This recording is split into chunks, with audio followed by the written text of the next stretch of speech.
back, everyone. It's Griot of the Diaspora. I am your host, Nakaira G, and this is going to be a real short episode, but we just wanted to do something really quick for Monday, so here it is. So let's get right into it. There is an update on the story regarding Rebecca Cheptegei from Uganda. She is the Olympian athlete that was recently murdered by her ex-boyfriend.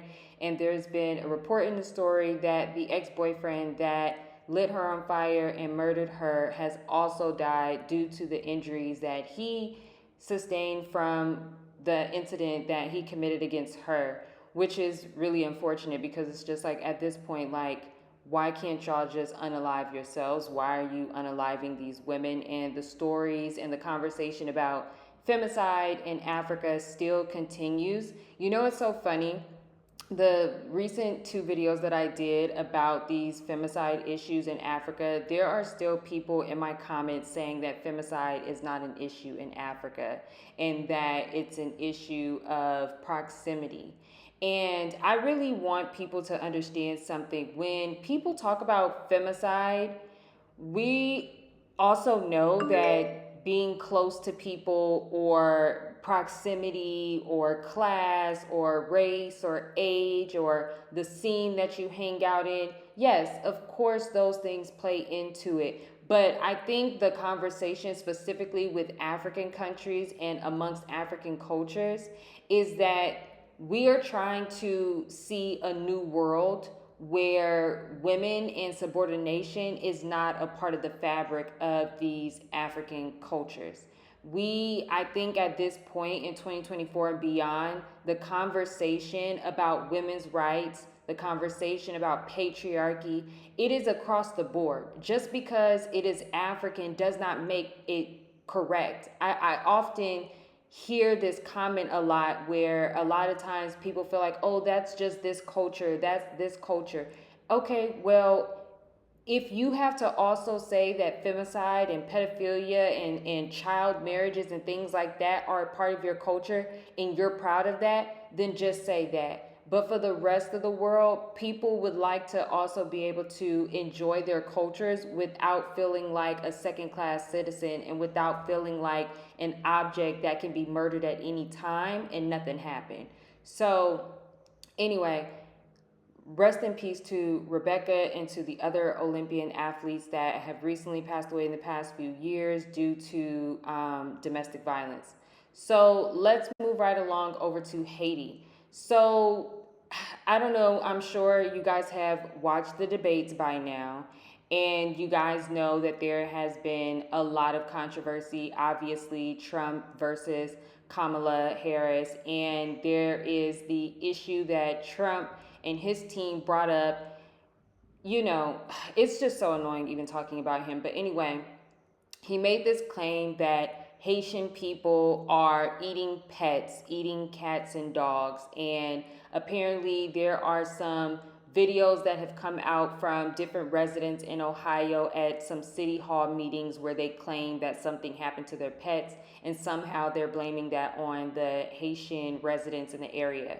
And so there's a lot of controversy that is happening right now. And just amongst this controversy, people are also just talking about the history of Haiti and the disrespect and the disenfranchisement that Haiti has had over the past, plus 50 years, I would say. But definitely for anybody that is my age, our entire lifetime, we have heard really negative things about Haiti when it comes to the media, but we have seen music artists like Wyclef and other entertainers talk about Haiti and talk about the history and talk about where they come from.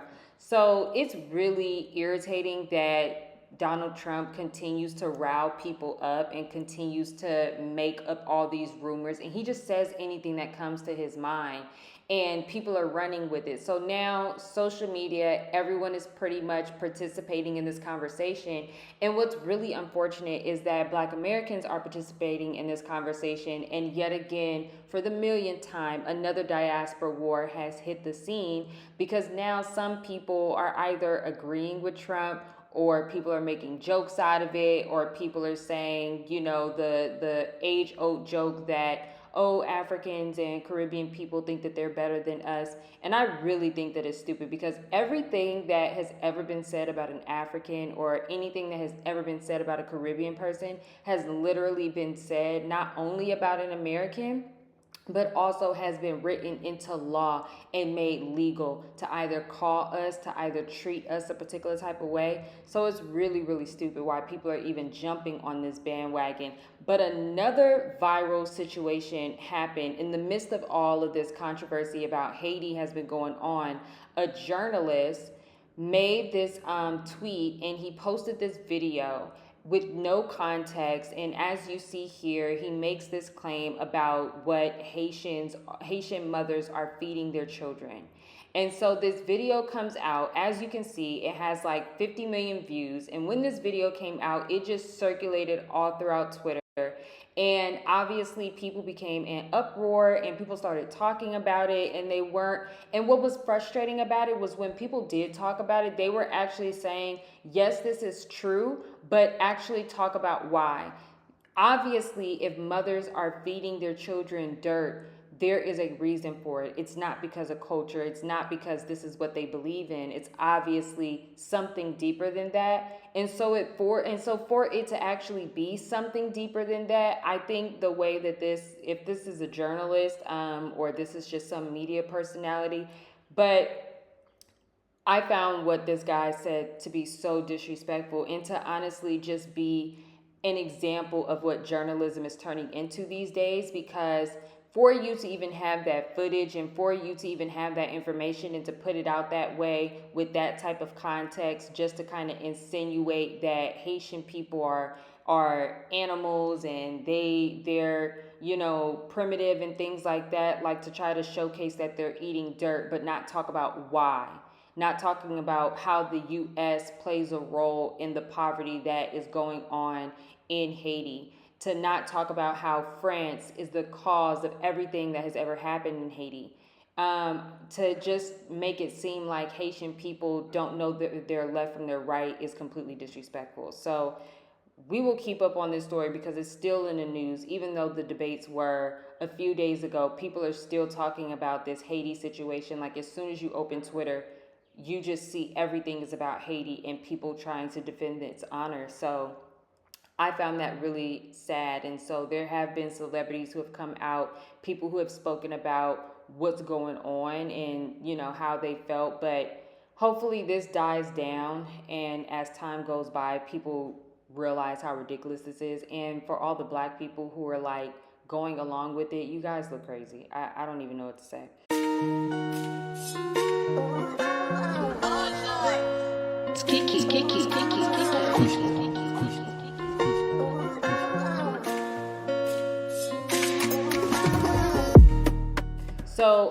So this last story before we get up out of here, we are going to get over into the pop section a little bit. We're going to get into the pop girls. So we are going to talk about Tyla. So Tyla was recently at the VMAs, the MTV Video Music Awards, and she won the Afrobeats Award. And so this moment was so, as she described it, it was bittersweet. And I was really surprised. I was really surprised to see Tyla actually say the thing that needed to be said, which was, all the music that you hear that comes out of Africa is not called Afrobeat. I thought that was a really powerful moment, and I thought that was really important and really big of her. I thought that was the perfect opportunity to say that.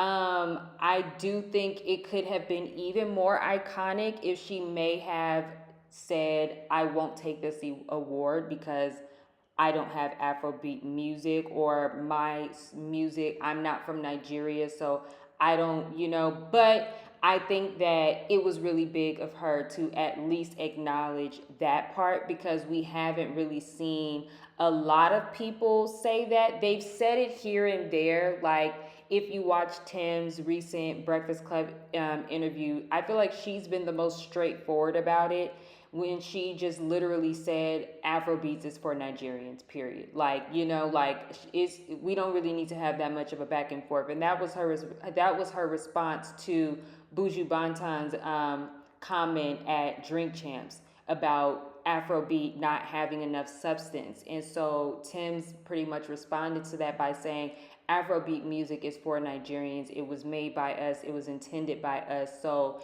it is laced with our culture, our outlook on things. It is meant to uplift us the way that we want to be uplifted, right? Totally respect it.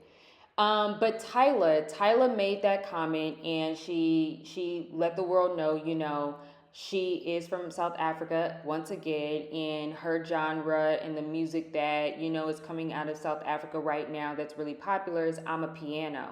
And so if you're a DJ and you're a music buff, or you are more international, I will say people who live like in the UK, people who live over here on the continent in different parts, we circulate the African music coming out of the continent a lot quicker and faster than it hits the States.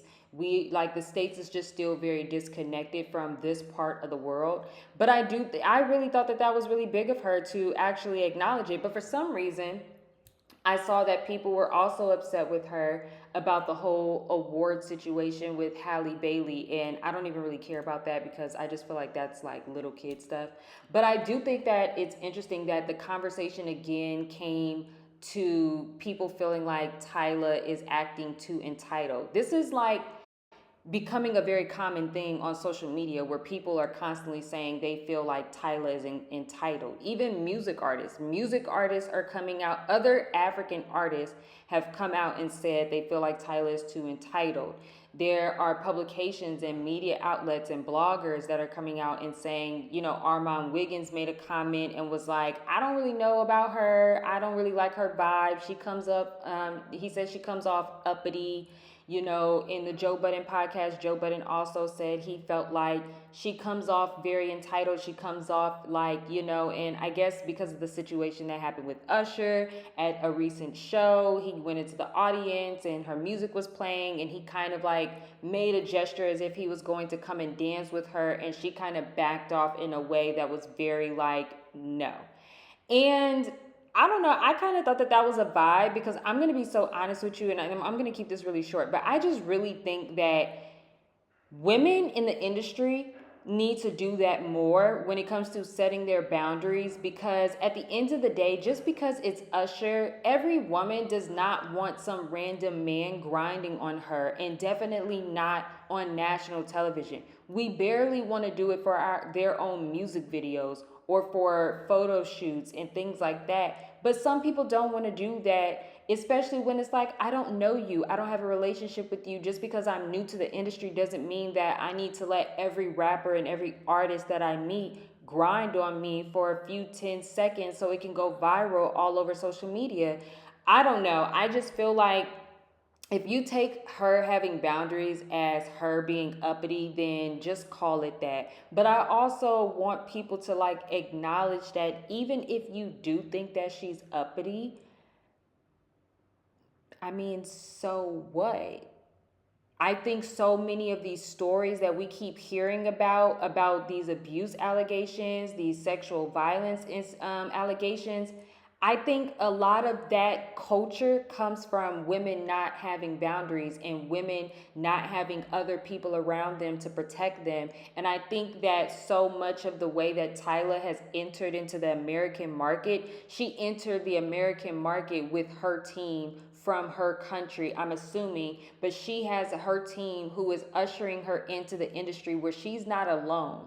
And so I don't see a problem with it. I've already done my video about Tyla and the conversation about her being colored and the way that she identifies herself. You guys are still eating up that video. But I don't have a problem with Tyla. I think that I like her music. I like her look. I love her. I think that she's really cool. She's younger than me, so I'm not like inspired, but it's like I think she makes good music, and I don't think that her attitude, I don't even think so much of her personality has even come out to the surface yet, to be honest. So that's it for today. Like I said, this was going to be a short video, kept it real short. So Make sure you guys go check out my website, nakedgoldonline.com, and make sure you click the shop tab. I have some new items up there. I have some purses from Ghana. I have some press-on nails up there, and I have some other items, some nail decals, and a few other things. I'll pretty much be adding like every week, every month, some new items. So make sure you guys go check that out. Please like, share, and subscribe this video, and stay tuned for the next one. Thank you guys.